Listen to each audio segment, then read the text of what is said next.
Ce n'est certainement pas un passe-temps bon marché. Salut tout le monde, c'est Xavier, bienvenue sur Watch Mojo Français. Aujourd'hui on se retrouve pour le top 10 des consoles de jeux vidéo les plus chères. Pour cette liste, on va examiner les consoles de jeux les plus chères de tous les temps et les classer en fonction de leur prix en dollars américains. On va parler ici de leur prix ajusté avec l'inflation, pas le coût initial au moment de leur sortie.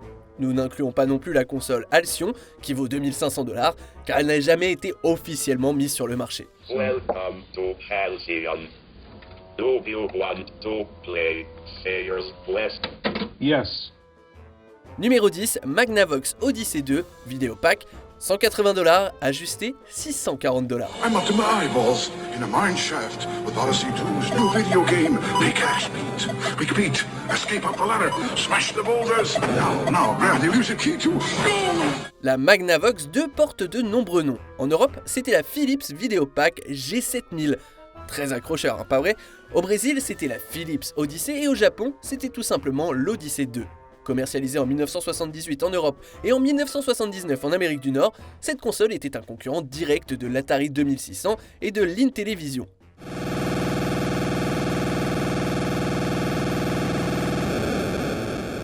Elle était également la moins chère des trois, à seulement 180 $. Et je dis seulement, mais ça équivaut à environ 650 $ aujourd'hui. Malgré ça, elle ne s'est jamais vendue aussi bien que ses concurrentes et a rapidement disparu dans l'obscurité. Numéro 9, Saturn, 400 $, ajusté 680 $. Combining three 32-bit RISC processors with 5 additional processors to create a head-snapping 500,000 polygons per second. Le lancement de la Saturn en Amérique du Nord a été un désastre total. Sega s'est fait complètement dépasser par Sony, dont la PlayStation était 100 $ moins chère. Ils n'avaient pas non plus informé les grands détaillants de la sortie surprise, et certains ont même refusé de vendre la console. Play your games in the 21st century and leave the rest of the world behind.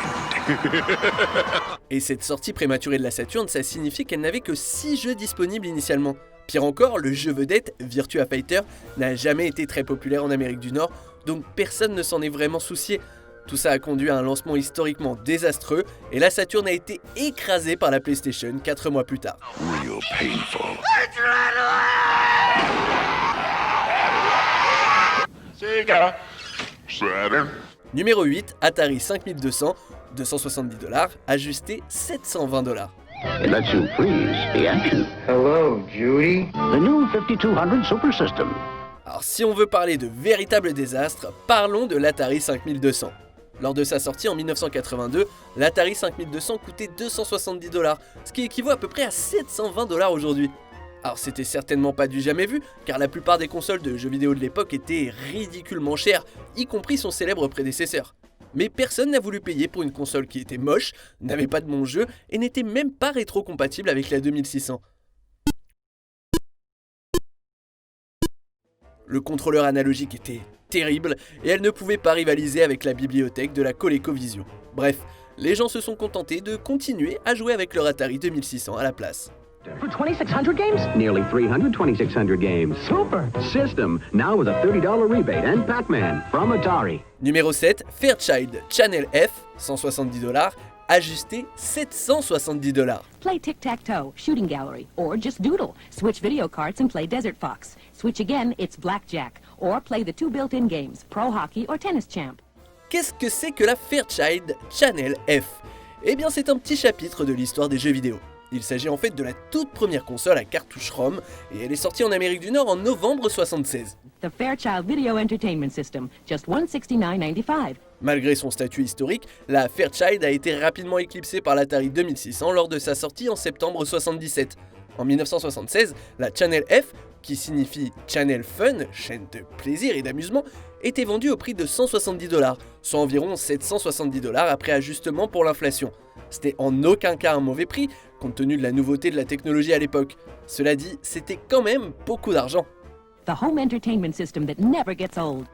Numéro 6, PlayStation 3, 600 $, ajusté 770 $.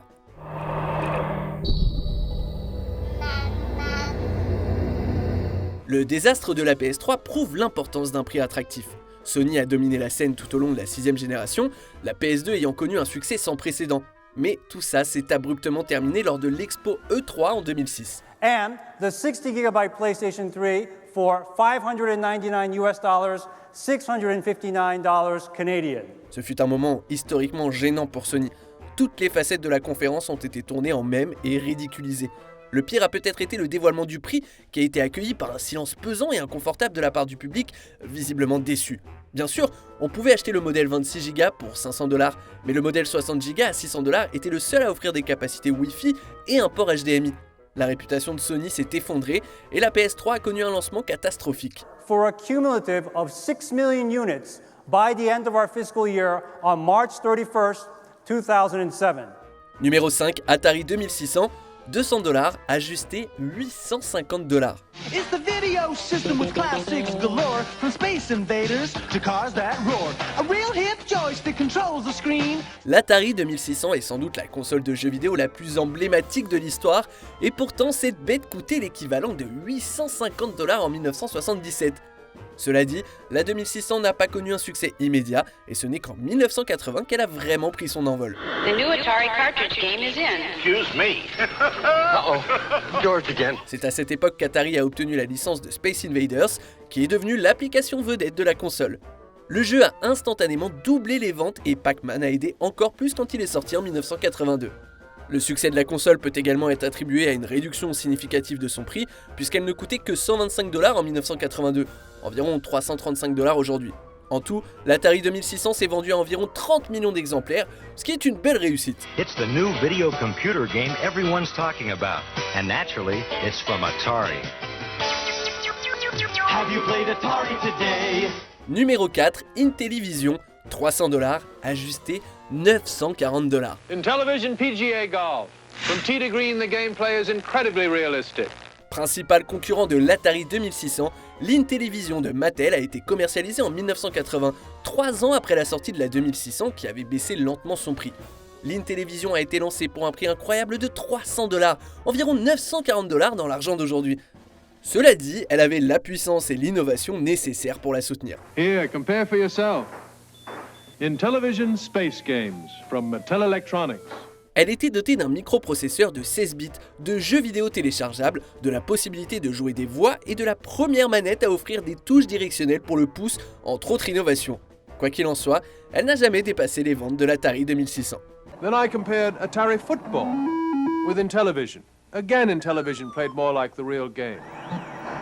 Numéro 3, 3DO, $700, ajusté $1250. The intense realism of Panasonic Real 3DO. Apparently.